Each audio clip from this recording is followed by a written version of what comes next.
Good afternoon.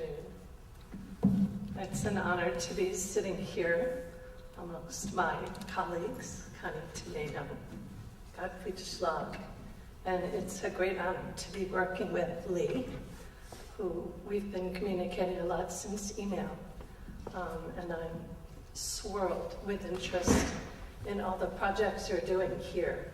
I feel like I have a kindred spirit across the border. It's rare that you're asked to develop something with a large amount of money. And being in this business for a long time, I used to think $1 million was a lot of money. But now I know it can go quickly.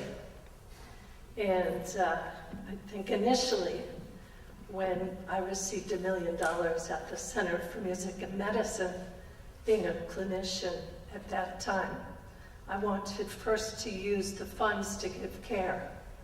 And I thought of all the people who could come and the interest they have, and certainly in New York City, all the different areas.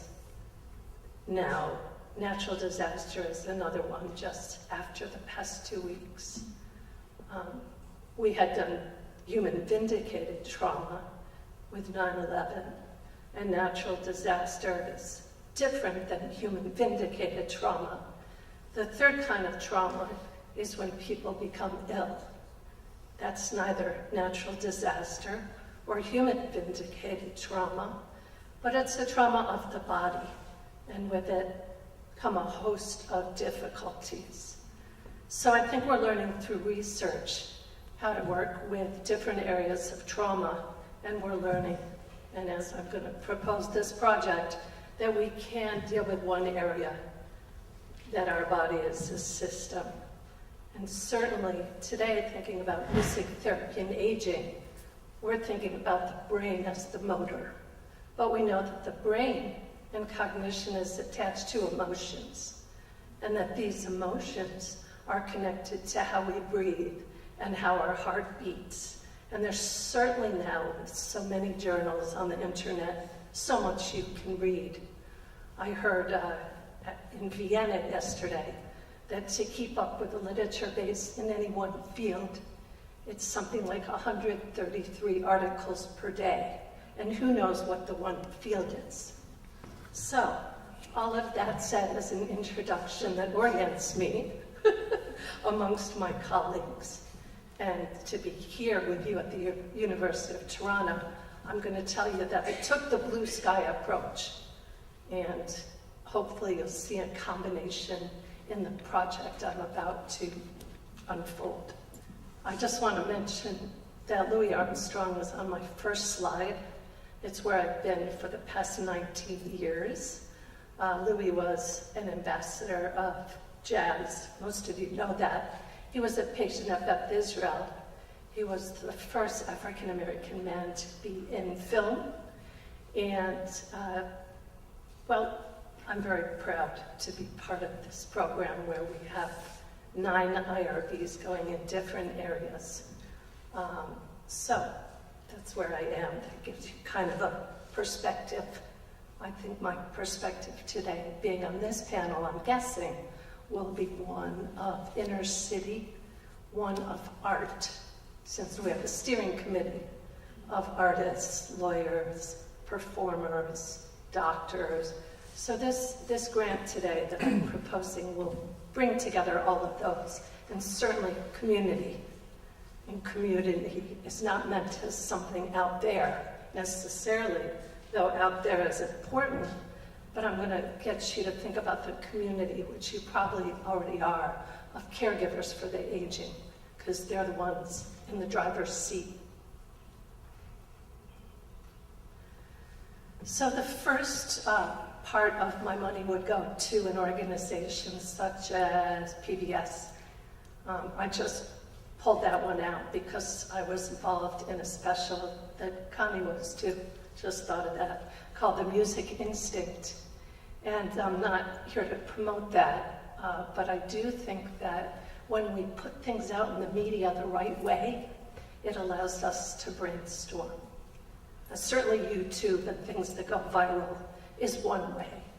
but I can see a distinct difference in things that come through YouTube and things that are really put together artistically. So if I were doing this double $1 million Blue Sky project, I might affiliate myself with a group like PBS and highlight what's out there already that we know. So on this slide you see King George VI, and I recently just saw the King's speech, and there's a clip in there where the speech therapist and the King are doing what I would call music therapy. But back then they called it speech therapy, although he wasn't a speech therapist, which goes back to the artist and the person. But how many people have seen that movie? Nice. So the scene where they're jumping up and down, releasing their emotions, not thinking about speech. The next layer of release is when he's saying, just releasing all his anger. Again, what we would call in music therapy, a release-oriented process. Then he takes the context of a song, and he takes a childhood song. And certainly we've seen a lot of that in research. So that's the next layer, contextualizing the music through song. And only then after that, probably you won't remember this part, but as a music therapist, it was key. They sat down at a table, and there was an airplane that the speech therapist's son had started. And he talks about King George VI never being able to play with airplanes or paint airplanes.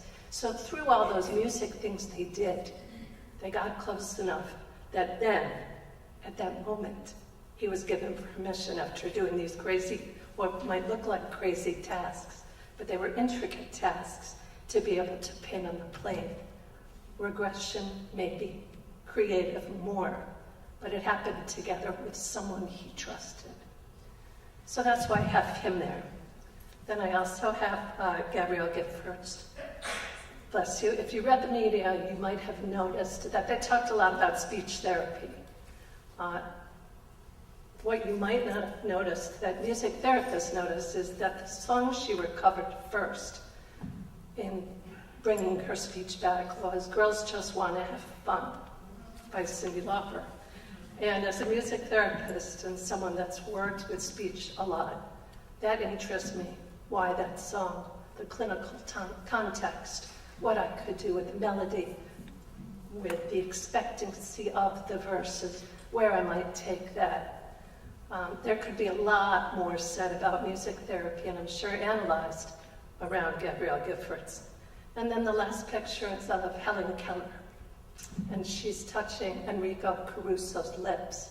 And this reminds me of the vibratory aspect of music medicine and music therapy, something that certainly needs more study. And these three people represent what the media and what you and I might be familiar with.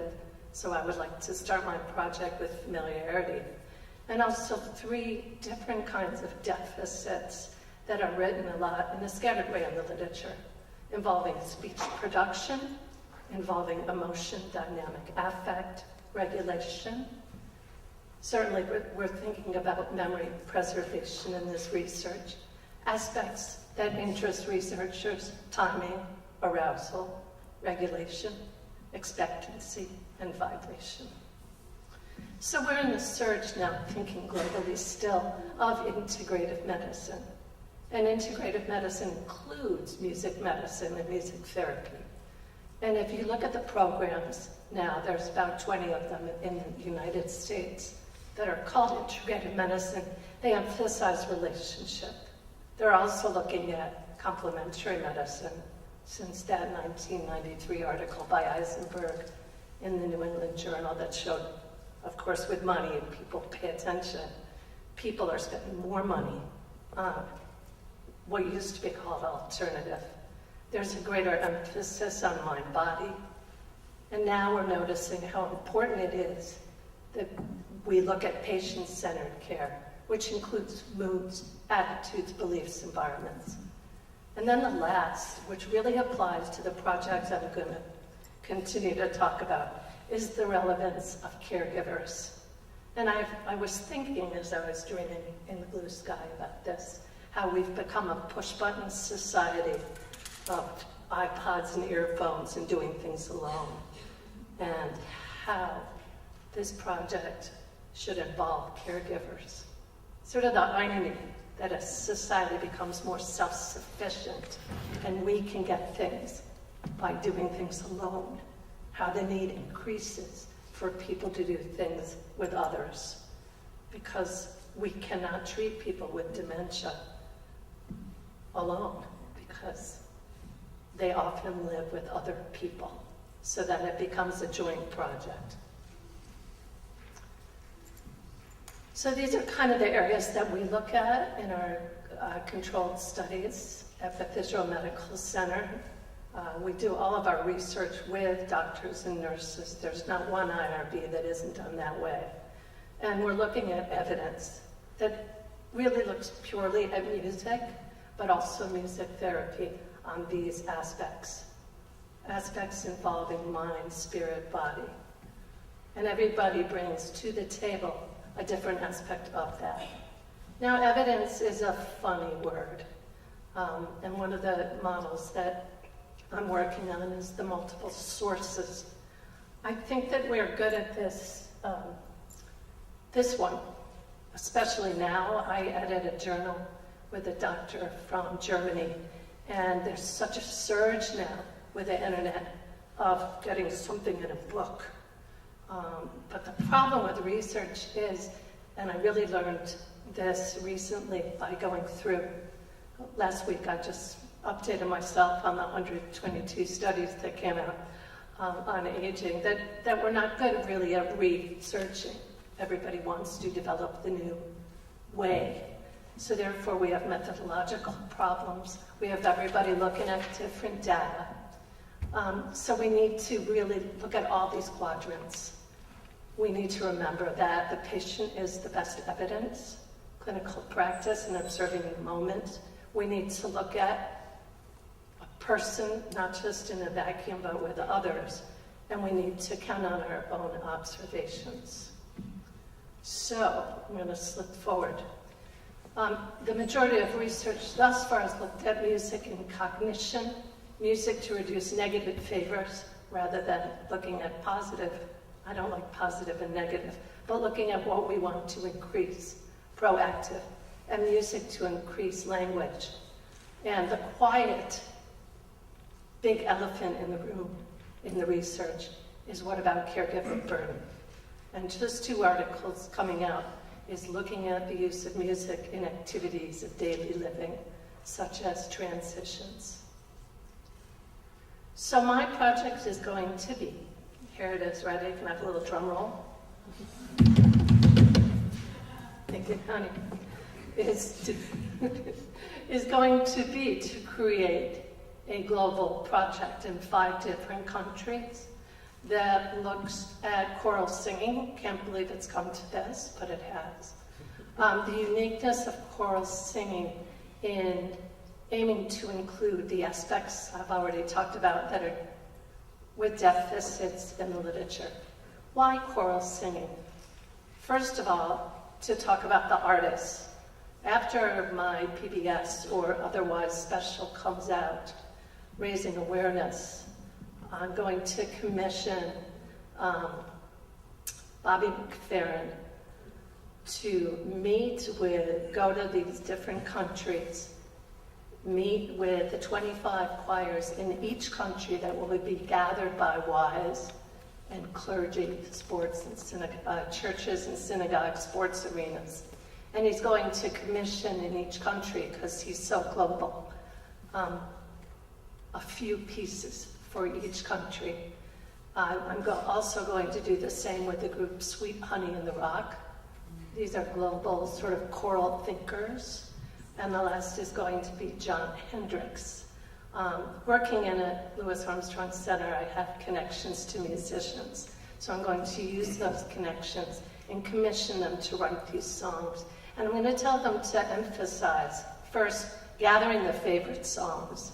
I'm so tired of reading articles in music therapy, music and medicine, that don't emphasize the preference of the music.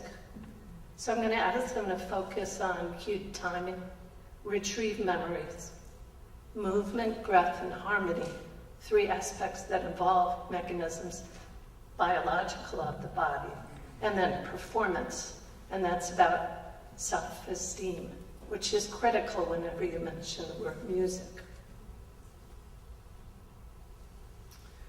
Classification is going to be key. There's all different kinds of dementia, yet some studies just say dementia. Same with Alzheimer's.